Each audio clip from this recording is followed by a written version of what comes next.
नमस्कार दोस्तों, स्वागत है आपका अपने चैनल स्टडी अड्डा में। तो दोस्तों फाइनली उन सभी लोगों के लिए एक बहुत बड़ी खुशखबरी आ गई है, जिन लोगों ने अपनी 6 काउंसलिंग कराई थी। तो देखिए आयोग ने क्या किया है, उन सभी लोगों को जिनकी 6 काउंसलिंग हुई थी, आज क्या है जॉइनिंग लेटर जारी कर दिए हैं। जैसा कि ये लिखा है, कार्यालय जिला शिक्षा अधिकारी प्रारंभिक शिक्षा अल्मोड़ा, यानी कि अल्मोड़ा जिले में जिन लोगों की काउंसलिंग हुई थी, उन लोगों के जो जॉइनिंग लेटर हैं वो जारी हो चुके हैं। तो फर्स्ट ऑफ ऑल उन सभी लोगों को मेरी ओर से बहुत-बहुत बधाइयाँ, जिन लोगों के ये नाम हैं। अब देखते हैं देखो पूरी खबर को इसमें क्या लिखा है। जैसा आप देख ही रहे हैं कि कार्यालय जिला शिक्षा अधिकारी प्रारंभिक शिक्षा अल्मोड़ा, आदेश संख्या 144 और ये प्रारंभिक शिक्षा नियुक्ति सहायक अध्यापक प्राथमिक, ये आप देख रहे हैं। आज की ही डेट लिखी है, दिनांक 26 मई 2025, नियुक्ति आदेश है। आप इसको पढ़ना चाहें अच्छे से पढ़ सकते हैं, जो काम का होगा हम सिर्फ वही पढ़ेंगे। तो ज़्यादा जो काम का है हम सिर्फ उसको देख लेते हैं।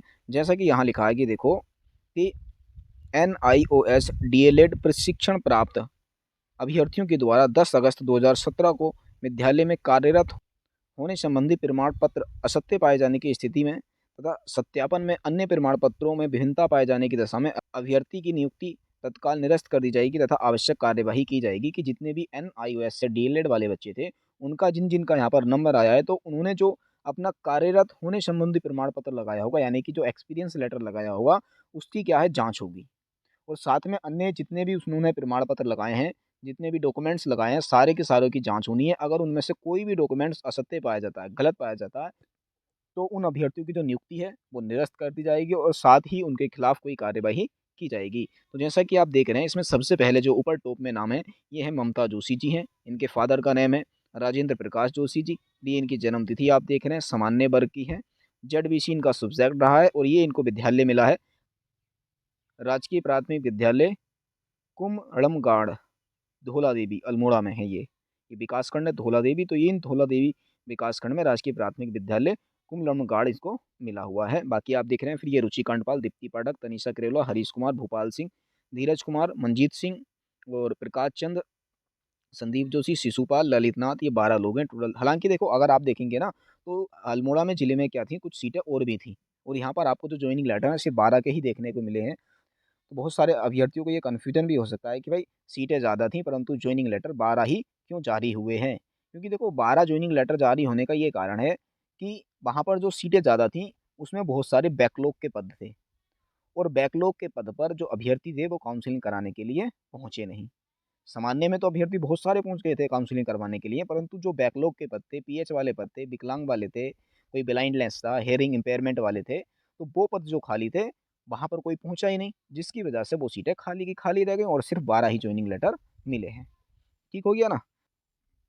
थोड़ा आगे और देखने से पहले एक बार ये जो 12 के 12 अभ्यर्थी हैं, जिन लोगों का यहाँ पर सिलेक्शन हुआ है, इन लोगों को दोबारा से मैं बहुत-बहुत शुभकामनाएँ देना चाहूँगा कि ये जल्द से जल्द अपने विद्यालय को जॉइन करें, बच्चों को पढ़ाएँ, बच्चों को भविष्य उज्ज्वल करें और साथ-साथ में अपना और अपने परिवार का भी भविष्य उज्ज्वल करें। अगेन इन सभी लोगों को हार्दिक शुभकामनाएँ।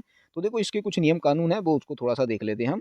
क्या-क्या लिखा है यहाँ पर? जैसे कि आप देख रहे हैं, लिखा है कि कार्यभार ग्रहण करने से पूर्व समस्त शैक्षिक प्रशिक्षण, योग्यता एवं अन्य प्रमाण पत्रों की शुभ प्रमाणित प्रतियां एवं पासपोर्ट साइज के फोटोग्राफ एक कागज चस्पा कर दिनांक सहित अभी प्रमाणित की गई हों।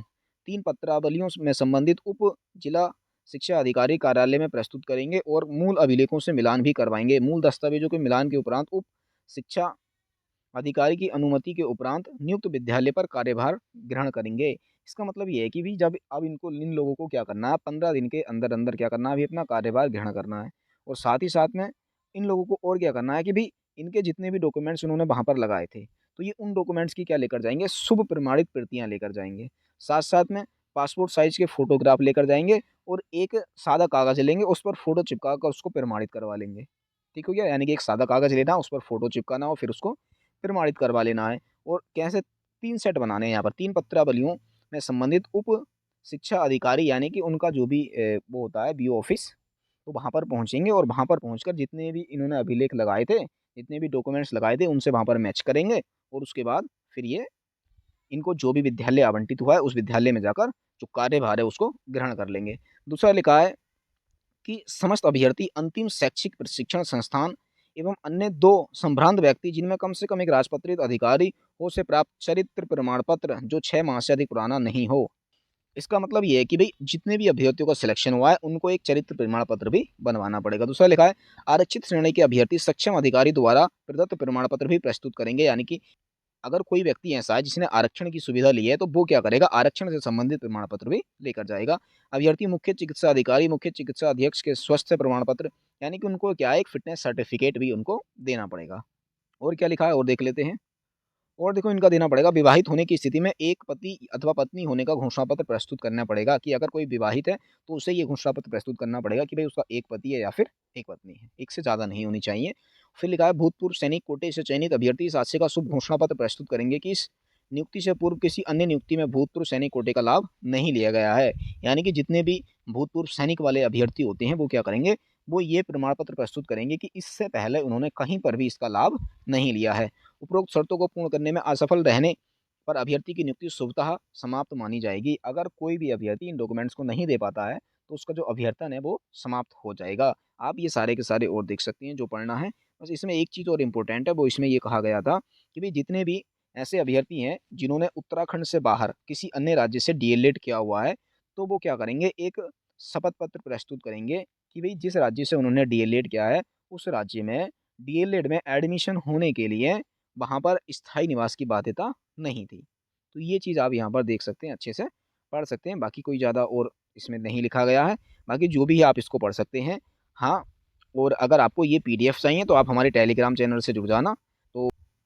तो वहाँ से भी क्या है, ये आपको जो सारी की सारी पीडीएफ हैं ये मिल जाएगी। और अभी ये आज अल्मोड़ा का ही आया है और हो सकता है शाम तक सभी ज़िलों के आ जाएँगे। अगर किसी एक ज़िले का रहता भी है तो वो कल तक आपको उपलब्ध हो जाएगा। अभी देखिए जैसे ही आपको सारे के सारे मिलेंगे तो ये आपको हमारे टेलीग्राम चैनल से मिल जाएँगे। तो टेलीग्राम चैनल को ज़रूर जॉइन कर लीजिएगा। वहाँ से आपको ये सारे के सारे नियुक्ति पत्र देखने को मिल जाएँगे। तो ठीक है, बस आज की वीडियो में इतना ही रखते हैं। एक बार और इन सभी अभ्यर्थियों को जिनका यहाँ पर नंबर आया है, उन सभी लोगों को हमारी ओर से बहुत-बहुत बधाइयाँ। तो ठीक है, फिर मिलते हैं बहुत ही जल्द नेक्स्ट वीडियो में। तब तक के लिए बेस्ट ऑफ लक।